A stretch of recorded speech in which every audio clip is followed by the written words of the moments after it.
سب مل کر بولو اللہ اللہ، شرمانا چھوڑو اللہ اللہ، لہرا کر بولو اللہ اللہ، لہرا کر بولو اللہ اللہ۔ میں ہیں وہ نہیں سنتے، کیوں؟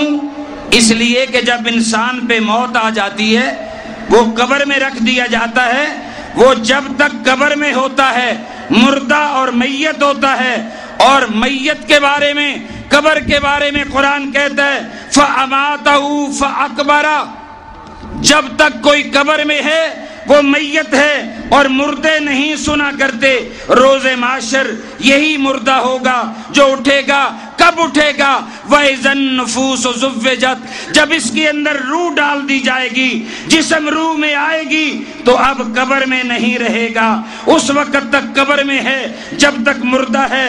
جب زندگی بحال ہوگی تو روز معاشر برپا ہوگا۔ ممکن ہے کوئی ملا عوام کو اپنے جال میں پھنسانے کے لیے اور عوام پر اپنی گھمن گھیری ڈالنے کے لیے یہ کہتا ہو کہ توحیدی عذاب قبر کے منکر ہیں۔ میں آج علماء کرام کی موجودگی میں یہ بات کہنا چاہتا ہوں کہ کوئی بھی توحیدی عذاب قبر کا منکر نہیں ہے۔ بلند آواز سے کہو کوئی بھی۔ مجھے یہ بات سمجھ نہیں آتی کہ یہ بار بار عذاب قبر کی کیوں بات کرتے ہیں۔ شاید انہیں عذاب قبر کی ہی امید ہے۔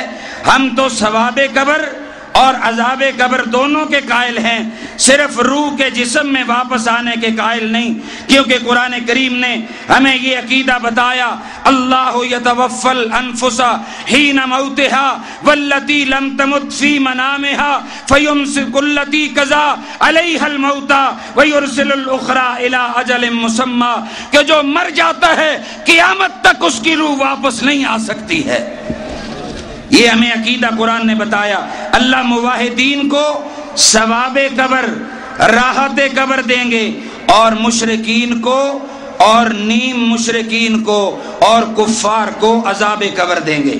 مردوں کے نہ سننے کا عقیدہ قرآن کریم نے بتایا ہے، لیکن بعض لوگ عقیدت کی وجہ سے اس عقیدہ کو بھی نہیں مانتے کہ ہمارے بعض علماء نے چونکہ لکھ دیا ہے اور لہذا چونکہ چنانچہ ثابت ہوا، معلوم ہوا کہ مردے سنتے ہیں۔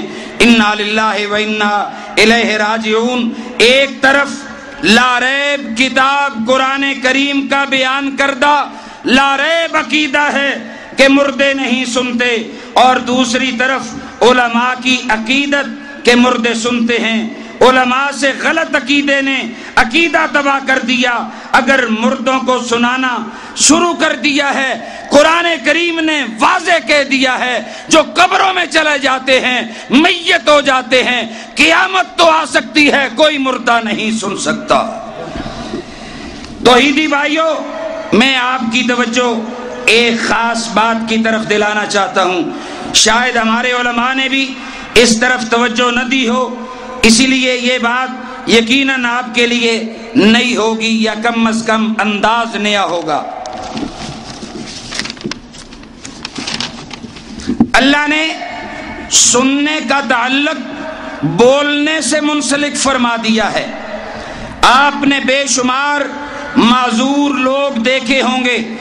کچھ لوگ ہاتھوں سے معذور ہوتے ہیں، کچھ لوگ ٹانگوں سے معذور ہوتے ہیں، کچھ لوگ آنکھوں سے معذور ہوتے ہیں۔ اسی طرح آپ نے کچھ ایسے لوگ بھی دیکھے ہوں گے جو گنگے اور بہرے ہوتے ہیں۔ ایسے بہرے تو آپ نے دیکھے ہوں گے جو سن نہیں سکتے، بہرے ہیں لیکن بول سکتے ہیں۔ آپ کے معاشرے میں، میرے معاشرے میں ایسے بے شمار لوگ ہیں۔ ایسے بہرے تو آپ نے دیکھے ہوں گے جو سن نہیں سکتے لیکن بول سکتے ہیں۔ البتہ بہرے لوگ زور زور سے بولا کرتے ہیں کیونکہ وہ دوسروں کو بھی بہرا سمجھتے ہیں، لیکن ایسا کوئی گنگا آپ نے نہیں دیکھا ہوگا جو بول تو نہیں سکتا مگر سن سکتا ہے۔ کسی نے دیکھا ہے؟ کسی گاؤں میں، کسی شہر میں، کسی محلے میں، کسی دیہات میں، کسی مدرسہ میں ایسا کوئی بہرا نہیں ہے، ایسا کوئی گنگا نہیں ہے جو بول نہیں سکتا، سن سکتا ہے۔ اگر ہے تو کوئی مثال پیش کر سکتا ہے، بلکہ گنگے کو بھی اشارے سے بات سمجھانا پڑتی ہے۔ کسی شہر میں ایسا بندہ آپ کو نہیں ملے گا۔ میرے رب نے، قادر مطلق نے فطرتی اور قدرتی طور پر یہ فیصلہ کر دیا ہے کہ جو سنے وہ بولے، اور جو بول نہ سکے وہ سن بھی نہ سکے، تاکہ کوئی پیر، کوئی گھمن گھیر، کوئی جاہل، کوئی وڈیرا، کوئی جاہل لوگوں کو گمراہ نہ کرتا پھرے کہ مردہ سن تو رہا ہے مگر بول کر جواب نہیں دے سکتا۔ جو مردہ بول کر جواب نہیں دے سکتا وہ مردہ سننے سے بھی معذور ہے۔ اور جس قبر سے سلام کا جواب نہ آئے وہ قبر والا سن بھی نہیں سکتا۔ جب سلام نہیں سن سکتا، التجا بھی نہیں سن سکتا، اور جب التجا نہیں سن سکتا تو اللہ کو کیسے سنا سکتا ہے؟ میں آخری بات کہنے لگا ہوں، ہمارا عقیدہ قرآن کریم کی لاریب کتاب نے ہمیں بتا دیا، سمجھا دیا ہے۔